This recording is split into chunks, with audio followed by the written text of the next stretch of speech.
A $280 billion spending bill is signed into law. The future of the chip industry is going to be made in America. It aims to boost the American semiconductor industry and reduce dependency on China. Another bill also gets introduced. If passed, it would block the Chinese Communist Party from buying farmland in America. The continued practice has been called a national security issue. Twitter's co-founder is calling for the end of the Chinese Communist Party. His statement comes as a massive movement of getting Chinese people to quit the party reaches a new milestone. And China keeps upping its pressure on Taiwan by continuing military drills. Taiwan warns that Beijing is using the exercises as preparation to invade the island. The U.S. reacts.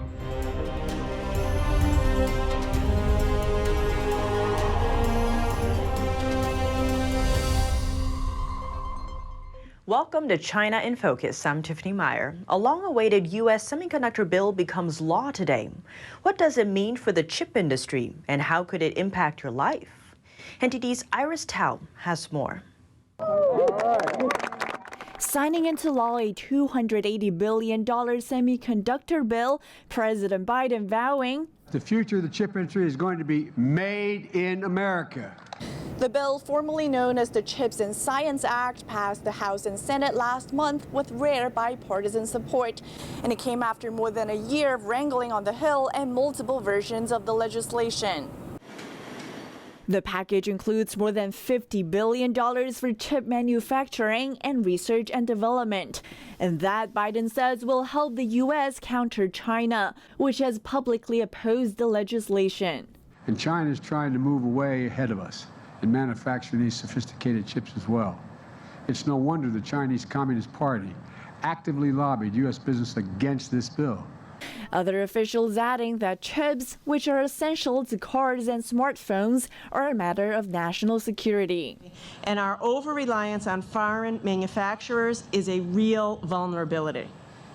But as has been said, that's going to change. But critics from both sides of the aisle have blasted the bill as a corporate handout. The fact that we're putting even more money, billions of dollars, into an economy which is already suffering from record high inflation.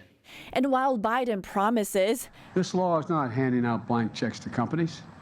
Today, I'm ordering my administration to be laser focused on the guardrails that will protect taxpayers' dollars. Others have expressed doubt about whether those measures would actually work. These so-called guardrails would do nothing to prevent microchip companies from outsourcing a single job abroad. In fact, these so-called guardrails would not even force Intel to divest all of the money they have put into semiconductor companies in China. Reporting in Washington, D.C., Iris Tao, NTD News. China's top chip manufacturer, YMTC, could soon be joining Huawei on the U.S. trade blacklist. More from NTD's Chenny Wu. YMTC produces NAND flash memory chips, which store data in devices like smartphones and personal computers. Senate Majority Leader Chuck Schumer and several other senators wrote in a letter that YMTC is an immediate threat to both national security and domestic chip companies. The letter requested Commerce Secretary Gina Raimondo place restrictions on the Chinese company. The senators wrote that by failing to add YMTC to the entity list, the U.S. Department of Commerce is allowing the PRC to exploit our technological sector and supply sanctioned parties in China. The PRC stands for the People's Republic of China, the country's formal name. U.S. exports to companies placed on the Commerce Department's trade blacklist, officially known as the Entity List, are restricted. Chinese telecom company Huawei was put on the list in 2019, though the letter said YMTC is still supplying them, which decreases the sanctions' effectiveness. Chenny Wu, NTD News. Top Korean microchip makers are weighing a big shift whether to shrink their investments in China. Tech companies Samsung Electronics and SK Hynix are now in the process of reevaluating. The possible shift is driven by the impacts of the U.S. Chips and Science Act. The act grants over $50 billion to develop the U.S. chip industry, but it also prohibits those who receive the grants from upgrading their advanced chipmaking operations in China for the next decade. According to a Korean government advisor, the block on China will accelerate Korean chipmaker shift to the U.S. from China. For that, he cited geopolitical reasons. As part of Washington's campaign to curb Beijing's military expansion efforts, the Biden administration has adapted a series of policies to stop China from getting its hands on advanced chip technology. Strategies include export controls, investment screening, and generous financial aid to non-Chinese tech companies. Chinese investors continue to buy up farmland in the United States. Now, 2 U.S. senators are trying to block the Chinese Communist Party from buying any U.S. farmland, calling it a security risk. NTD's Jason Perry has the story. Many raised concerns after a business linked to the Chinese Communist Party bought farmland near a U.S. military base in North Dakota. Recently, Republican Senators Tom Cotton and Tommy Tuberville proposed a bill that would prevent the Chinese Communist Party from buying farmland in America. In a statement, Cotton said approximately 14 states already have some level of foreign ownership restriction, but there are no federal laws on the amount of private farmland that can be owned by foreigners. We shouldn't be letting the CCP buy land in the United States. I mean, it's ludicrous when you think about it. I spoke with geopolitical analyst Anders Kaur, who is also the publisher of the Journal of Political Risk. The Chinese Communist Party is so adversarial, so aggressive. I mean, we've seen that in the past days in Taiwan. We know there's a Uyghur genocide. We know there's a Falun Gong genocide. For all these reasons, we should really put more regulations on how we do business with the Chinese Communist Party.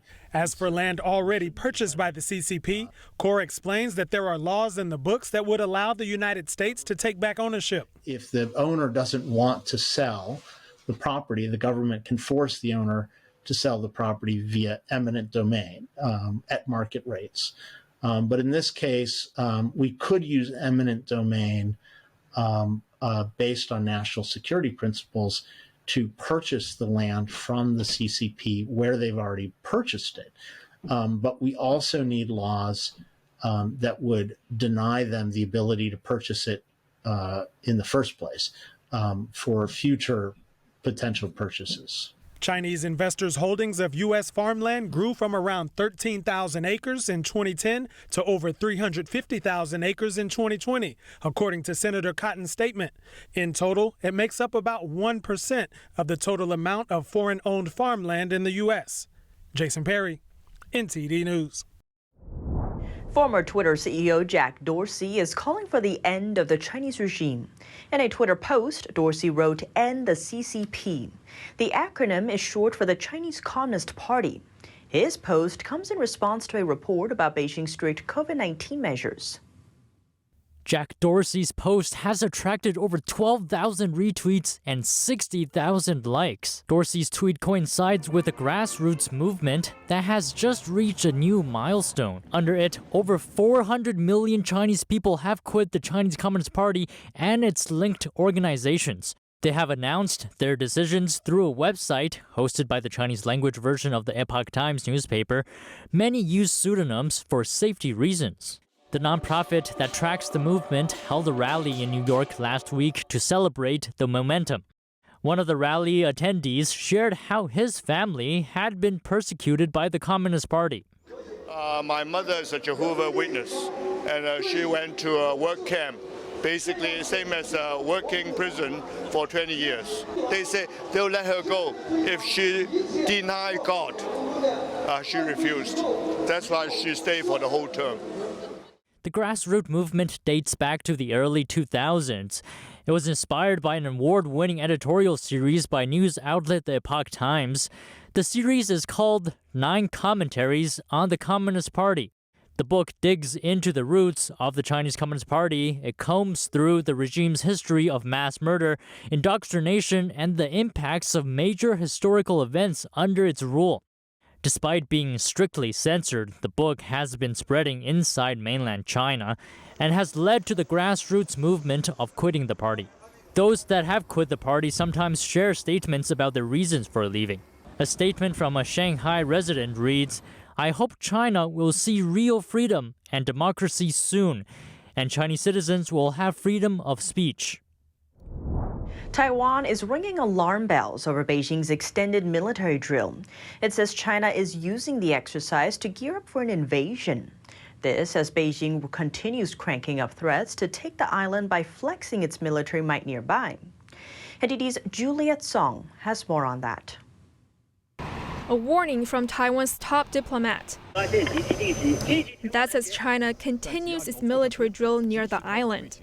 China has used the drills in its military playbook to prepare for the invasion of Taiwan.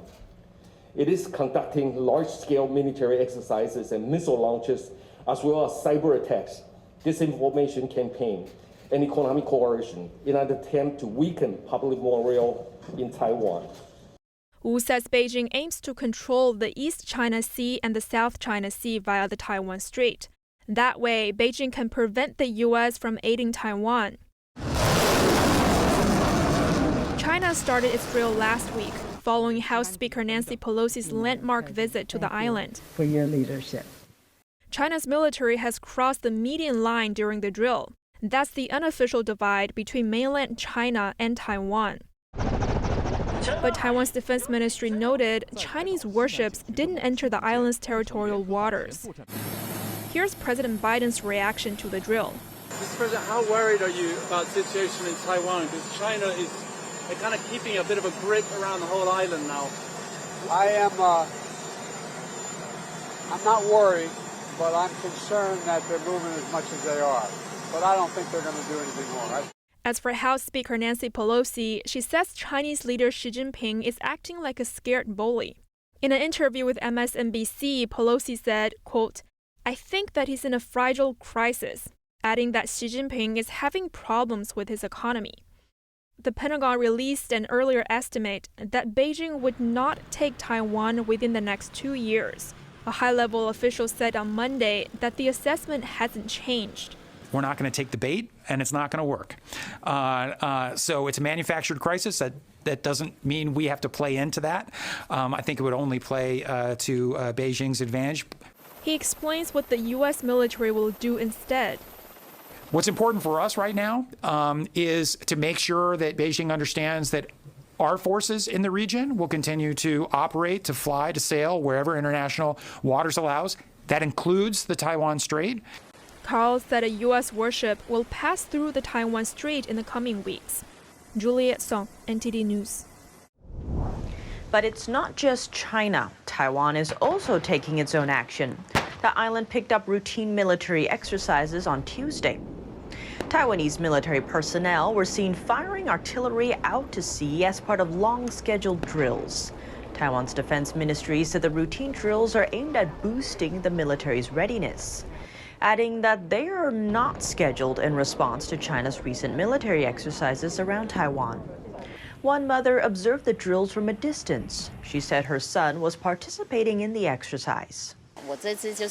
I'm coming here to see the results of what he's been devoting himself to from a distance and to help provide some moral support because I think soldiers are great, diligent, and hardworking. Chang called Beijing's recent actions childish and unnecessary. China's actions are like a group of children surrounding you, yelling at you and telling you what to do. I feel it's quite childish. In fact, we all have our own standpoint, and a country has its own standpoint. China really does not have to do all of this. Local media report that the drills will start up again on Thursday. Beyond Taiwan, more drills are happening in the Pacific. Japan and the Solomon Islands held a military security exercise on Monday. A U.S. combat ship also joined in. The event marked the first drill of its kind. Japan and the Solomon Islands are about 3,500 miles apart, but their common concerns over China's growing military might in the region have drawn them closer. Japan is a neighbor to both China and Taiwan. It could face direct impacts if China invades Taiwan. Beyond that, it's home to the most advanced technology in the region and is an important U.S. ally. On the other hand, the Solomon Islands caught international attention earlier this year when it signed a deal with China. The agreement would allow Chinese ships to dock in the Pacific Island country. Fears quickly rose that it would allow Beijing to expand its military presence closer to both Australia and the U.S. The Japan-Solomon Islands joint drill is part of the West's efforts to counter the Chinese Communist regime and its infiltration in the Indo-Pacific region. That's all for today's China in Focus on YouTube. We're now sharing a shortened version of our program here after being demonetized for more than a year. Here's what to look out for in our second half. The CIA says it's shifting focus to the Chinese Communist regime. That's 1 week after the drone strike that killed terrorist group Al-Qaeda's leader. And a step further in reducing dependence on China. A former Tesla executive is set to build a US-based factory for battery-making material, the kind used in electric vehicles. Right now, China dominates the sector.